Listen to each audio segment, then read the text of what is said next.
Hello guys, welcome to the official YouTube channel of Prabhat exam. आज मैं आपको important current affairs, weekly current affairs बताने वाला हूं। करंट अफेयर्स काफ़ी इम्पोर्टेंट होता है, चाहे आप यूपीएससी एग्जाम ले लें, आरबीआई ले लें, आईबीपीएस ले लें, एसबीआई ले लें and any other competitive exam, चाहे रेलवे है, एसएससी है, स्टेट गवर्नमेंट का एग्जाम है, पीएससी है, एक्सेट्रा। तो आपसे रिक्वेस्ट है कि इस सेशन में हमारे साथ बने रहिए, सेशन को पूरा देखिए। और हाँ, अगर आपने अभी तक प्रभात एग्जाम को सब्सक्राइब नहीं किया है तो प्लीज़ सब्सक्राइब कर दीजिए, बेल आइकन को दबा दीजिए, जिससे कोई भी अगर इम्पोर्टेंट न्यूज़, इवेंट या अवेयरनेस आती है तो आपके पास वो नोटिफिकेशन तुरंत आ जाए। तो चलिए इस सेशन को हम स्टार्ट करते हैं और सबसे पहले देखते हैं इम्पोर्टेंट न्यूज़ हेडलाइंस। इसको हमने दो पार्ट में बांटा है, एक इम्पोर्टेंट न्यूज हेडलाइंस को लेकर के और दूसरा एमसीक्यूज को लेकर के। इम्पोर्टेंट न्यूज हेडलाइंस हम उसी पे प्रकाश डालेंगे, वो डिफरेंट है, और एमसीक्यूज डिफरेंट होगा। और आप हमें फीडबैक देना मत भूलिए, हमारा ईमेल आईडी पे आप मेल कर सकते हैं, यूट्यूब कमेंट बॉक्स में भी आप फीडबैक दे सकते हैं हमें। तो सबसे पहला क्वेश्चन जैसे कि हम देख रहे हैं कि labour minister Santosh Kumar gang war, जी हाँ, Santosh Kumar gang war labour minister कौन है? संतोष कुमार गैंगवार। उन्होंने अभी ही हाल फिलहाल में इंडस्ट्रियल वर्कर्स जो सीपीआई IW है, consumer price index industrial worker को रिवाइज कर दिया है, उसका बेस ईयर रिवाइज कर दिया है। पहले 2001 था और अभी 2016 कर दिया है। जी हाँ, ये काफी इंपॉर्टेंट न्यूज है।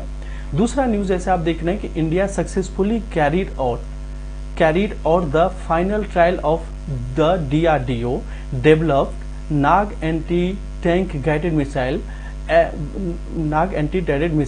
और the test was carried out at Pokhran field firing ranges in Rajasthan. इसमें काफी इंपॉर्टेंट है, ये है कि नाग एंटी टैंक मिसाइल को किसने डेवलप किया है या किसने कैरिड आउट किया है? तो DRDO। उसके बाद कहाँ पे किया है? तो पोखरण राजस्थान में किया है। पोखरण काफी इंपॉर्टेंट है, आपको पता होगा कि 1998 में परमाणु परीक्षण जो हुआ था, जब अटल बिहारी वाजपेयी प्रधानमंत्री थे और APJ अब्दुल कलाम के मेन साइंटिस्ट थे, उन्होंने ये परमाणु परीक्षण किया था। तो ये भी न्यूज काफी इंपॉर्टेंट है, होप है आपको अच्छे से समझ में आया होगा। और हमारा न्यूज हेडलाइंस देने का मतलब तात्पर्य ये है कि अगर आप इसको पढ़ते हैं तो एमसीक्यूज को सॉल्व करने में आपको इजी हो जाएगा। अगर आपने किसी न्यूज को पढ़ लिया है तो एमसीक्यूज सॉल्व करने में आसानी हो जाएगी। नेक्स्ट हेडलाइंस देखते हैं, हरियाणा स्टेट गवर्नमेंट, जी हाँ, Haryana state government has the best anaemia Mukt Bharat AMB index among 29 state in the country. जी हाँ, आप इस चीज को आप ध्यान रखिएगा, किसने किया है? हरियाणा ने किया है एनीमिया मुक्त भारत में 29 स्टेट्स में से। उसके बाद ये इनिशिएटिव किसका है? Ministry of health and family welfare, UNICEF, अभी हाल ही फिलहाल में। अब आपको हमें यूट्यूब कमेंट बॉक्स में बताना है कि हरियाणा के चीफ मिनिस्टर कौन है और हरियाणा के गवर्नर कौन है। Next news number 4, on a review of the current liquidity and financial condition, the Reserve Bank of India has decided to conduct purchase of government securities under open market operation for an aggregate amount of rupees 20,000 crore on 29th of this month। This month का मतलब अक्टूबर अभी चल रहा है, तो अक्टूबर को ही 29 अक्टूबर को ही अभी हाल ही फिलहाल में 20,000 करोड़ क्या है, ये इंपॉर्टेंट है। उसके बाद ओपन मार्केट ऑपरेशंस काफी बार एग्जाम में आ चुका है, चाहे कोई भी एग्जाम ले लें, OMO का फुल फॉर्म काफी बार आ चुका है, तो ये आपको याद रखना है। तो ये भी न्यूज बहुत ही इंपॉर्टेंट है। Next news, 24th October has been celebrated as United Nations Day since 1948. In 1971, the United Nations General Assembly commemorated the day we observed by member states as a public holiday। 24 अक्टूबर को क्या होता है? United nation day होता है। जी हाँ, United nation day, एक ये important है कि यूनाइटेड नेशन डे 24 अक्टूबर को मनाया जाता है। उसके बाद कब से मनाया जाता है? 1948 से। और 1971 में United UNGA United nation general assembly decide किया था कि यह मेंबर स्टेट के लिए पब्लिक हॉलीडे होगा। काफी इंपॉर्टेंट है ये news. News number 6, the first ministerial meeting of G20 anti corruption working groups was held.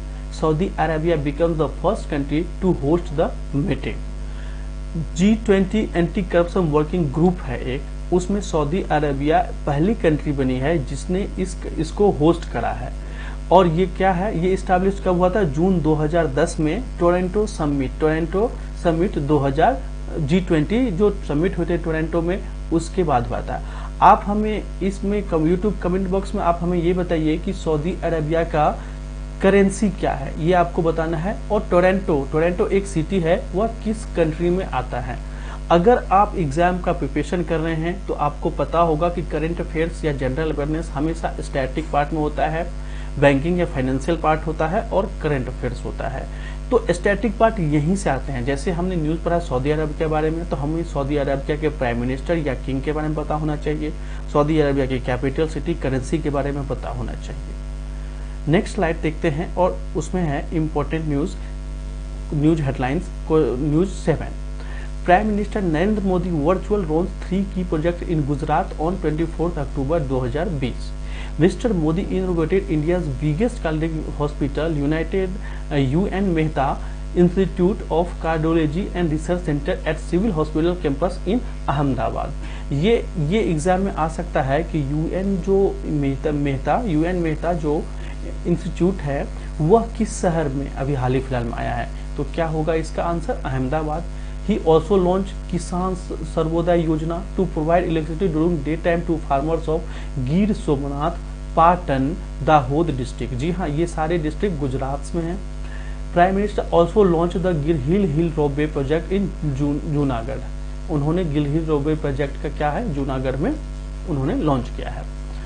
आपको जो न्यूज है हिंदी इंग्लिश दोनों में बताया गया है। आप इस सेशन को पॉज कर लीजिए, अगर आपको जो भी लैंग्वेज अच्छा लगे आप उसको ग्रहण कीजिए, उस न्यूज को आप उसको पढ़िए और अपने दिमाग में उसको सेट कर लीजिए। नेक्स्ट है न्यूज हेडलाइंस को 8, India's foreign exchange reserves has surge $3.615 billion to touch a fresh lifetime high of $555.12 billion in the week ended 16 October. ये जो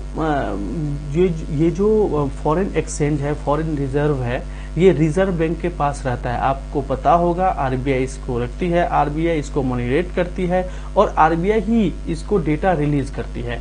तो अभी हाल ही फिलहाल में जो डेटा आया है वह 555.12 मिलियन इंडिया के पास फॉरेक्स रिजर्व है। अभी जो लास्ट प्रीवियस डेटा था जो 9 अक्टूबर को आया था उससे 3.615 मिलियन इंक्रीज हुआ है। और एक चीज मैं इसके बारे में बता दूं कि फॉरेक्स एक्सचेंज रिजर्व्स या फॉरेक्स रिजर्व किसी भी कंट्री को इकोनॉमी के लिए बहुत ही अहम है। जी हाँ। उसके बाद न्यूज हेडलाइंस में आते हैं।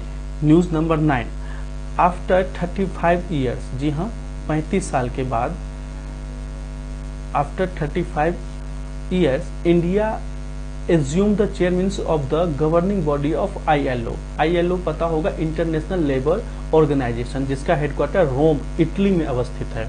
Labour secretary Apurva Chandra has been elected as the chairperson of the governing body of the ILO for the period October 2020 से जून 2021 के लिए। तो एक 35 साल के बाद, 35 साल पहले इंडिया जो चेयरमैनशिप मिला था और अब मिला है 35 साल के गैप के बाद। तो इस न्यूज को आप वीवीआई कर लीजिए, वेरी वेरी इंपॉर्टेंट है ये न्यूज। कितने साल के बाद, तो 35 साल के बाद किसको मिला है, इंडिया को चेयरमैनशिप मिला है। कहाँ पे, ILO के लिए। और लेबर सेक्रेटरी जो अपूर्व चंदेला हैं वो चेयरपर्सन अपॉइंट हुए हैं। इनका भी नाम काफी इंपॉर्टेंट है। ये भी पूछ सकता है कि अभी लेबर सेक्रेटरी कौन है, तो अपूर्व चंदेला जी हैं, उन्हीं को ILO का चेयरपर्सन नियुक्त किया गया है। होप कि आप अच्छे से समझ रहे होंगे। और हमारा काम है कि आपको हम ऐसा करंट अफेयर प्रिपरेशन करवाएं जिससे एक ही न्यूज में 3-4 क्वेश्चंस आपका कवर हो जाए। क्वेश्चन नंबर 10 और लास्ट है न्यूज का। Uttar Pradesh government has secured the first rank in central governments one of the most ambitious scheme, the Pradhanmantri Atmanirbhar Nidhi scheme, by approving the highest number of loan under the scheme in the country। UP government, जी हाँ आपको पता होगा योगी आदित्यनाथ यहाँ के मुख्यमंत्री हैं, आनंदीबेन पटेल यहाँ के गवर्नर हैं। उन्होंने क्या किया है, अपना सबसे सर्वश्रेष्ठ हाईएस्ट क्या है, किसमें, प्रधानमंत्री आत्मनिर्भर निधि स्कीम में। सेंट्रल गवर्नमेंट की ये स्कीम है और उसी में उत्तर प्रदेश लोन बांटने में सबसे प्रथम स्थान पाया है। आपको हमें बताना है कि उत्तर प्रदेश में, यूट्यूब कमेंट बॉक्स में बताना है कि उत्तर प्रदेश में लखनऊ में हो कौन कौन से नेशनल पार्क हैं, चाहे यूपी में हो, चाहे लखनऊ में हो, चाहे कोई भी सिटी में हो, कौन कौन से नेशनल पार्क हैं, ये आप हमें बताएंगे कमेंट बॉक्स में। तो न्यूज जो था, आपको ये न्यूज इंपॉर्टेंट था, जितने भी न्यूज इंपॉर्टेंट थे हमने उसी को लिया है इस वीक में। उसके बाद हम एमसीक्यूज पे आते हैं। एमसीक्यूज है, the United Nation Conference on Trade and Development has stated that the value of global trade is set to fall by dash dash to 9% in 2020 from the previous year. जी हाँ, कितने percent से कितने percent तक, 9%, तो कितना percent से 9% तक, ये तय है।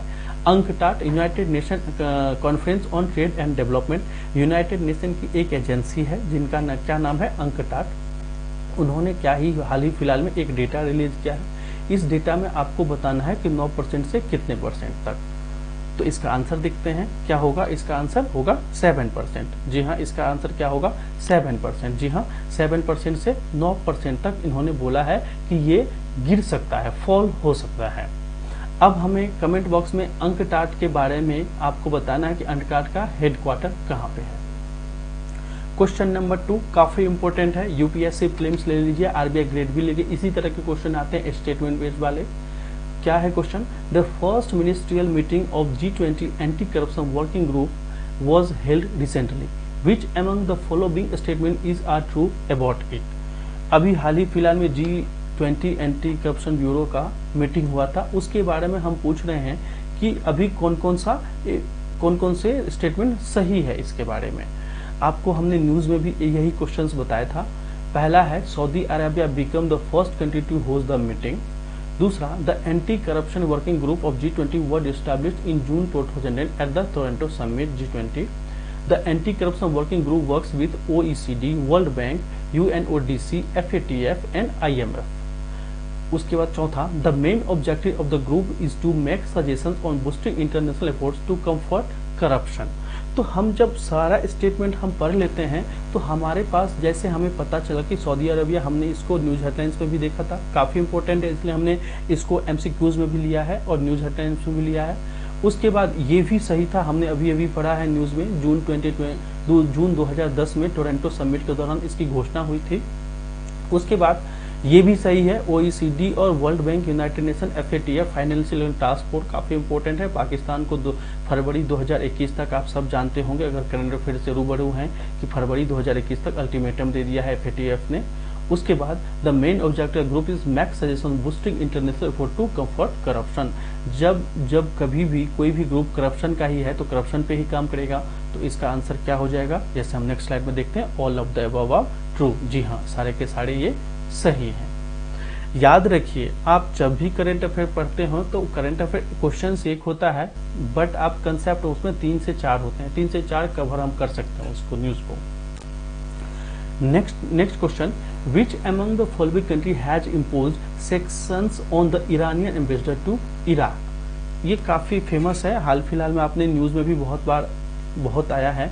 तो इसका जो आंसर हो जाएगा वो बिल्कुल आप सबको पता होगा, क्या हो जाएगा, यूएसए ने ही अभी हाल ही फिलहाल में इराक में ईरानी राजदूत पर प्रतिबंध लगा दिए हैं। अभी जो चल रहा है यूएसए का, आप सब जानते हैं कि जो भी अरब कंट्रीज हैं उसके साथ हमेशा पंगा चलते रहता है यूनाइटेड स्टेट्स ऑफ अमेरिका का।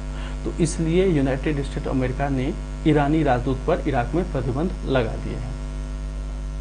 नेक्स्ट है वर्ल्ड पोलियो डे, काफी इम्पोर्टेंट होता है ये क्वेश्चंस। वर्ल्ड पोलियो डे कब मनाया जाता है, 24 अक्टूबर को हर साल मनाया जाता है। तो to raise awareness for polio vaccination and eradication of polio, what is the theme for World Polio Day 2020। जी हाँ, इसका थीम क्या है, तो थीम का काफी बार एग्जाम में भी ये क्वेश्चंस आते हैं, तो आपको थीम बताना है। तो जैसे आप देख रहे हैं कि ऑप्शंस, इसका आंसर क्या होगा, आंसर होगा stories of progress past and present. जी हाँ, यही इसका आंसर है, ऑप्शन नंबर ई। नेक्स्ट देखते हैं, A panel constituted by the Niti Aayog to introducing reforms in the urban planning education system, which will head the panel। अभी हाल ही फिलहाल में नीति आयोग ने एक पैनल का गठन किया है और इस पैनल का क्या है, चीफ कौन है, हेड कौन है, कौन लीड करेंगे पैनल को। तो आप जैसे कि ऑप्शन में देख रहे हैं, ए में पीके मिश्रा, अमिताभ कांत, रविंद्र प्रताप सिंह, राजीव कुमार, शिवम त्योतिया। तो आंसर क्या हो जाएगा, राजीव कुमार। और राजीव कुमार के बारे में आपको बता दूं कि राजीव कुमार नीति आयोग के सीईओ भी हैं। आपको कमेंट बॉक्स में बताना है कि नीति आयोग के चेयरपर्सन कौन है। जी हाँ, नीति आयोग के चेयरपर्सन कौन है और नीति आयोग किस ईयर में एस्टैब्लिश्ड हुआ था, ये दोनों आप कमेंट बॉक्स में हमें बताइए। हम जो इतना मेहनत करेंगे आपके लिए, तो आपको भी थोड़ा सा मेहनत करना होगा। हम रास्ता दिखाएंगे आपको और आपको चलना उसी पे है। हम बताएंगे आपको, आपको पढ़ना आप ही को है। तो हमें आप बताइए कि नीति आयोग कब एस्टैब्लिश्ड हुआ था और इसके चेयरपर्सन कौन है। Next questions, the union government of India has released a commemorative postage stamp on the dash dash anniversary of the United nation. United nation कब एस्टैब्लिश्ड हुआ था, आप हमें कमेंट, अगर आपको याद होगा तो अभी आपको पता चलेगा कि इसका आंसर क्या होना चाहिए, 16th। जी हाँ, 60वां इसका आंसर होना चाहिए। जी हाँ, 60वां। अभी इसका वर्षगांठ हुआ था यूनाइटेड नेशन का और इसी पे यूनियन गवर्नमेंट ऑफ इंडिया ने जो है वो अभी स्टाम्प लॉन्च किया है, एक स्मारक डाक टिकट जारी किया है। Next questions, Who has won the 2020 Portuguese Grand Prix recently. 2020 के पुर्तगालीज ग्रैंड प्रिक्स को किसने जीता है। आप सबको पता होगा, अगर आप एक बार ऑप्शन पढ़िए तो इस ऑप्शन में हम बहुत ही बार नाम सुनते हैं, ये लेविस हैमिल्टन बहुत ही फेमस खिलाड़ी है फार्मूला 1 के। मोस्टली मतलब 50% क्यों बोले कि एक साल में 50% जहां भी होता है ये जीतते ही जीतते हैं। तो क्या इसका आंसर भी क्या हो जाएगा, हम देख लें इसका आंसर, लेविस हैमिल्टन ही इसका आंसर होगा। हमने क्लू पहले ही दे दिया आपको कि लेविस हैमिल्टन ही जीतते हैं हर बार। और आपको कमेंट बॉक्स में बताएं कि ये किस देश के खिलाड़ी हैं और इनका कंपनी कौन सा है, मर्सिडीज है, ऑडी है, आपको ये बताएं, रेड बुल है, आपको ये कमेंट बॉक्स में हमें बताना है। होप कि आपको ये सेशन अच्छा लग रहा होगा, आप इसको अच्छे से पढ़ रहे होंगे, एंजॉय कर रहे होंगे करंट अफेयर्स के बारे में। Next, name the veteran Gujarati film musician, singer and farmer Lok Sabha MP from Patan constituency who has passed away recently. अभी हाल ही फिलहाल में इनका निधन हो गया। वो गुजराती फिल्म म्यूजिशियन थे, सिंगर थे, फॉर्मर लोकसभा एमपी भी थे पाटन कंस्टिट्यूएंसी से। तो इनका नाम बताइए। तो अभी इनका नाम क्या है, महेश कनौदिया। जी हाँ, महेश कनौदिया का निधन हो गया है। Next questions, which among the following country have decided that no service will be provided to people who don't wear mask recently। अभी हाल ही फिलहाल में किस कंट्री ने ये डिसाइड किया है कि जो भी मास्क नहीं पहनेगा उसको नो सर्विस, कोई भी सर्विस नहीं दी जाएगी। आपको अगर लैंग्वेज में दिक्कत लगे कि हम पढ़ रहे हैं इंग्लिश में लेकिन आपको बोल रहे हैं हिंदी में, तो होप दोनों हिंदी वाले बच्चे और इंग्लिश वाले बच्चे दोनों को समझ में आ रहा होगा।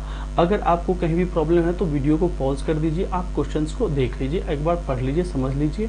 सबसे पहले एमसीक्यू जब भी हम बताएं तो आप खुद पहले टिक कीजिए। अगर आप न्यूज़पेपर डेली पढ़ते हैं, डेली अगर आप करंट अफेयर देखते हैं तो आप इसको खुद टिक कीजिए, फिर इसके बाद सेशन को देखिए। इससे आपका अच्छे तरह से प्रैक्टिस होते जाएगा। तो हाल ही फिलहाल में किस कंट्री ने इसको किया है, तो इसका आंसर क्या हो जाएगा, बांग्लादेश।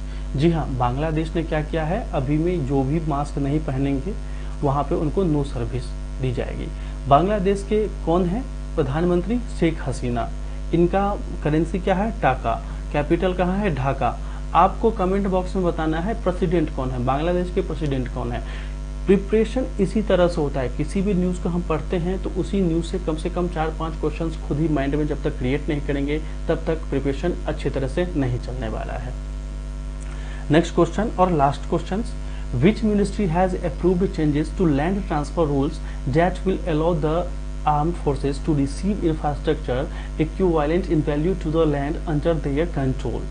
हाल ही फिलहाल में अभी किसने किया है, हस्तांतरण, भूमि हस्तांतरण नियम बदलाव को मंजूरी दी है, जो सशस्त्र बलों को उनके नियंत्रण में भूमि के मूल्य के बराबर। जैसे ही सशस्त्र बलों का आ जाएगा तो एक कॉमन चीज है, जब भी फोर्स की बात आती है तो हम डिफेंस मिनिस्ट्री, चाहे डिफेंस मिनिस्ट्री इसमें प्रायोरिटी पे होता है, तो इसका आंसर भी हमने क्लू दे दिया है, इसका आंसर भी होगा क्या, डिफेंस मिनिस्ट्री। जी हाँ, डिफेंस मिनिस्ट्री। राजनाथ सिंह अभी क्या है, यूनियन डिफेंस मिनिस्टर हैं, आप ये पता होगा। आप हमें यूट्यूब में कमेंट बॉक्स में आप बताइए कि राजनाथ सिंह कंस्टिट्यूंसी कहाँ है, वह कहाँ से किस लोकसभा क्षेत्र से निर्वाचित होकर के एमपी बने हैं 2019 में। तो होप ये सेशन आपको अच्छा लगा होगा। आप हमें इस सेशन को अगर जारी रखना चाहते हैं, अगर आपको पसंद है तो आप हमें कमेंट बॉक्स में लिखिए, आप हमें मेल भी कर सकते हैं। हमारा ईमेल आईडी है pptestprep@gmail.com। जी हाँ, ये हमारा ईमेल आईडी है, gmail.com यहाँ पे होना चाहिए। आप मेल्स कर सकते हैं और हमें कमेंट बॉक्स में बता सकते हैं कि ये सेशन कैसा लगा। हम वीक में चाहेंगे कि कम से कम 2 या 3 सेशन आपके साथ ये लेकर के आए। तो होप ये सेशन आपने अच्छे से एंजॉय किया होगा। All the best for your upcoming exams. Bye bye, take care.